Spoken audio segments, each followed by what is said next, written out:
My husband, Asian, and I, American, welcomed our firstborn 4 weeks ago. The baby is healthy, thank God, but I'm exhausted, haven't fixed my hair, barely able to shower and cannot sleep. My husband's family had been pressuring us to visit to meet the baby. I tried to hold them off as much as I could, but yesterday, I was surprised to find them standing on the porch. Turns out hubby invited them for dinner. I was embarrassed and felt like I wasn't ready for visitors, judgmental ones at that, cause the house was a mess, y'all. Anyways, my husband sat with them while I fed my son. Then later I asked my husband if we should order takeout for dinner. He said no, because his parents would find this rude and unwelcoming. He suggested that I go inside the kitchen and prepare something, anything long as it's homemade. I said fine, then went and made some mac and cheese. The reason I prepared this meal is because of how easy it is. Once I served the family, my husband's mom looked at me and was appalled. I noticed something was wrong. She asked if I really found it appropriate to serve her and the family mac and cheese. I asked why not, and she went on a rant about how disrespectful this was and that I clearly have no experience in what is right and wrong when it comes to hosting. I said, excuse me? Who said I signed up to host an expected visit from them? And she took it as in I didn't want them there. Her husband said they were just there to finally see the baby that I kept them from seeing for an entire month. That's a whole month of his life they missed out on. We had an argument and they decided to go home. My husband said that deciding to serve his family mac and cheese was more offensive than serving them nothing at all. I told him I was too exhausted to cook their traditional feasts, that I was forced to learn from his mom. He took offense and said that I was being mean and disrespectful towards not only his family but his culture. I went inside the bedroom to stay with my son. My husband stayed on the phone with his family for an hour, then kept giving me the cold shoulder, and refused to eat what I cook in support of his family. I understand how some guests might find it offensive, especially his family, but I was just trying to make a quick homemade meal like my husband wanted. My son's dad is going through some financial issues at the moment and struggling to make ends meet, and I try to be understanding. I try my best to give my son nice things. Now his nice clothes are reserved for going out. If he wants to play, that's fine, but he can go and play clothes. I do not want him playing in those clothes, and I sent him over there with a bag of causal clothes. We go to mass every Sunday and I have him dressed nicely. Now during mass I gave him to my ex because at that point it is now his week to stay with Alex. However, every single time, Alex will come back to me and his clothes will be wrecked, whether it's played in dirt, ripped. The buttons are off, the jeans are stained or ripped as well.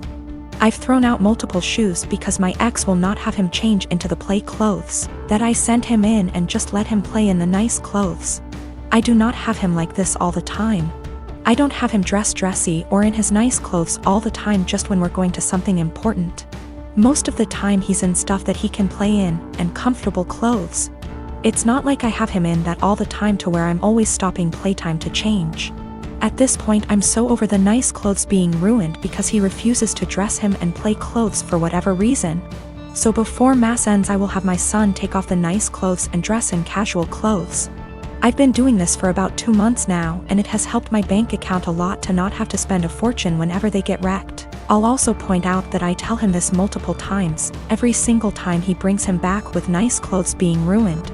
I will send him a message reminding him to please put him in play clothes before he plays in the mud or the park, etc. However, lately my ex has been very upset that I'm not sending him in nice clothes. I told him that I used to, but he kept on ruining them for whatever reason, and I don't want them ruined. He's saying that I'm flaunting in his face that he's broke right now and can't afford to buy him such nice clothes. That is not at all the case. I said that that is his own insecurity talking, because I have never ever done that and I'm giving him multiple chances. I'd even be fine if he at least washed them to the point where they weren't unwashable and stained. However, he keeps saying that I am rubbing in his face that he can't buy him nice clothes right now. He needs those clothes whenever they go out to somewhere nice, and I'm being an asshole to him because he lets his kid play, and I don't want him to enjoy his time with his son and they're just clothes. I said if it has such a little significance to him then he doesn't need them that bad, and there is no argument here.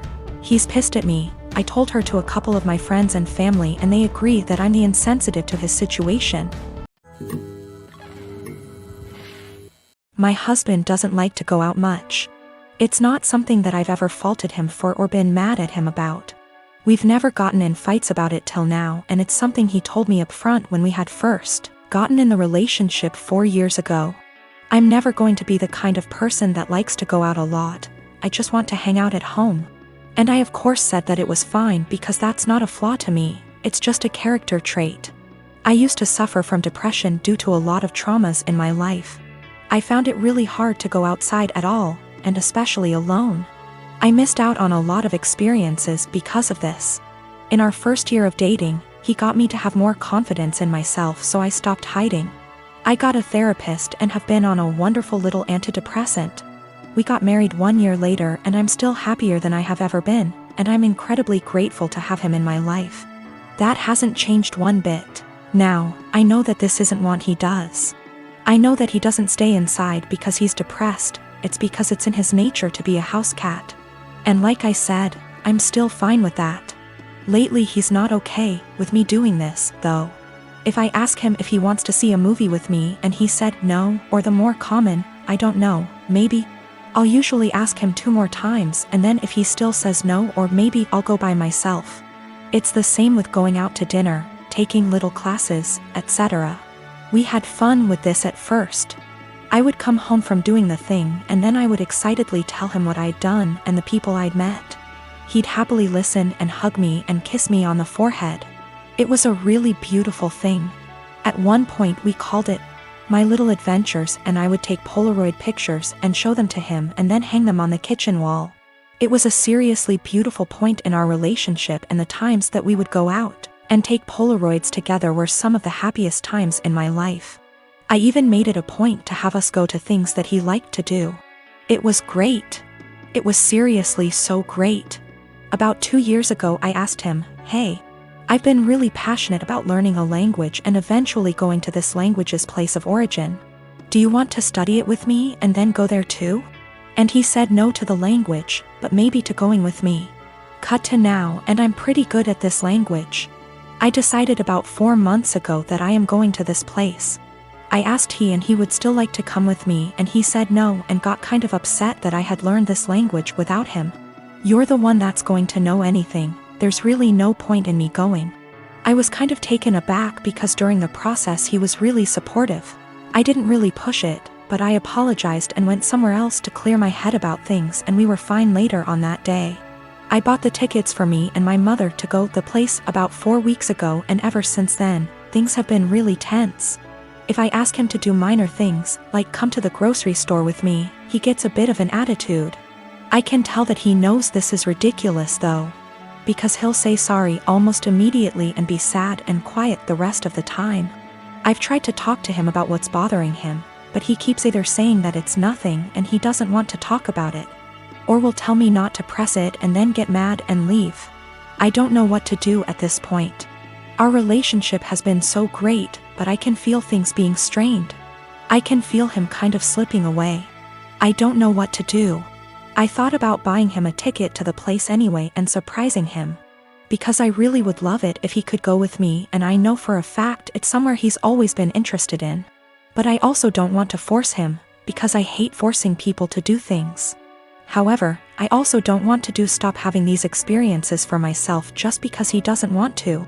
I've never faulted him for wanting to be at home, so why is he faulting me for wanting to be outside? I don't know how to talk to him or what to say.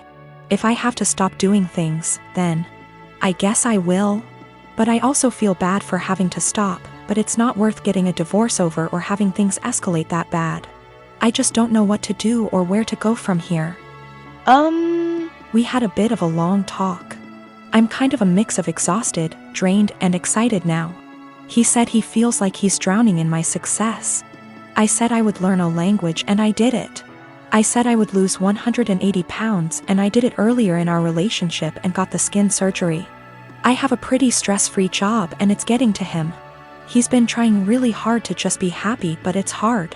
He understands that it's wrong to feel this way, and between feeling guilty about it and feeling this way at all, it's just been taking its toll.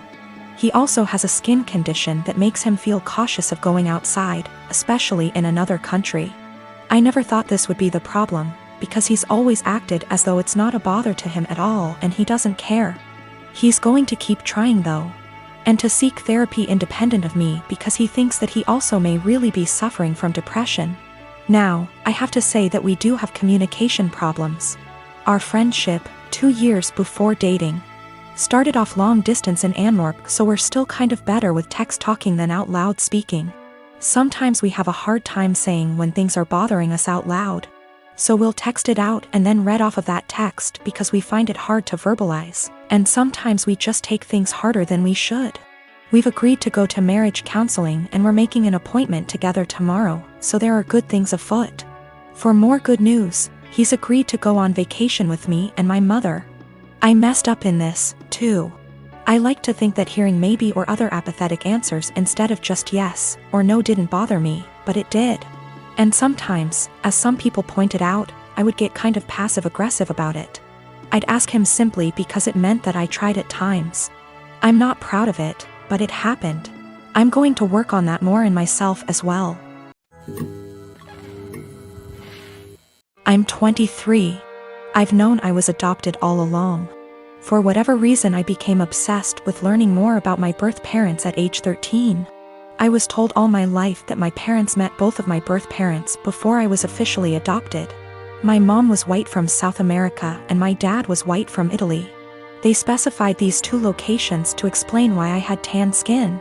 As I was growing up, certain things about my physical makeup made me more curious about my birth parents. My hair was kept short as a kid, but as a teen I wanted to experiment. I grew it out and it grew out curly. Big curls, but still curly. This upset my parents, so they asked that I not grow it out. When I moved away for college, I began to let it grow again. I met my girlfriend in school. She is Black American, so she also helped me care for it. She once braided my hair before I FaceTimed my parents, who lost it on me for wearing it that way. Throughout my time in school, I still searched for my birth mom, but would always come up empty. My girlfriend hinted that there must have been a mistake with the information, even down to the name my parents claimed I had before they adopted me. She gifted me a DNA kit on my birthday that I didn't get around to until the lockdown hit. I didn't think anything would come of it because my parents weren't American, so I didn't know if it would work that way. So I sent it out of boredom and got my results weeks later, which have changed everything. I'm Black and Middle Eastern. I have light skin and my curl pattern is so loose that I hadn't considered it a sign before. I have ancestral ties to Iran, which can explain a more European facial structure. I'm sorry for my wording, I'm still learning. I sent my GF a screenshot and she called me right away. We were both stunned, though she long suspected. I tried to believe that my parents were innocently misinformed, but my girlfriend kept pointing out the inconsistencies. My parents claimed to have met my birth parents, therefore they couldn't have mistaken them for white. I confronted my parents, who became enraged at me for doing a DNA kit. I was very angry, yelling, swearing. They robbed me of my identity and hindered my search with their lies. My mom told me through tears that my racial background comes with a stigma that I passed, so she wanted me to have an easier life fitting in. My dad yelled at me that I had to abandon what I just learned. I rage broke my phone and left. My siblings have been hitting me up on social media, reprimanding me for being upset because our parents' reasoning is sound. I do pass. I did have an easy life. I'm not asking to be part of a struggle all of a sudden. I just don't think I should have been lied to, and I think their reasoning is bullshit and racist. I'm just supposed to act like 10 years of me searching with the wrong info isn't that big of a deal? My parents admit that my mom was Black. My oldest sister also recalls seeing my mom at some point. Both verify that she was Black. Yes, they could be lying again. I have plans to continue to look into my background. My girlfriend was very hurt by their statements, so I chose to keep us both away from them. I don't understand how. I'm angry about being lied to and how that lie has made my effort into finding my birth parents completely void, while also rewriting my heritage. That's my girlfriend's stance as well.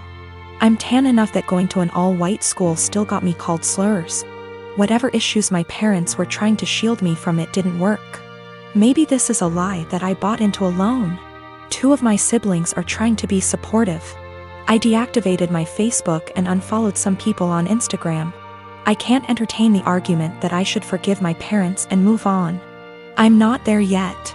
I get that it makes me ungrateful for feeling this way. I don't hate them, I'm just really upset and disappointed in their decisions.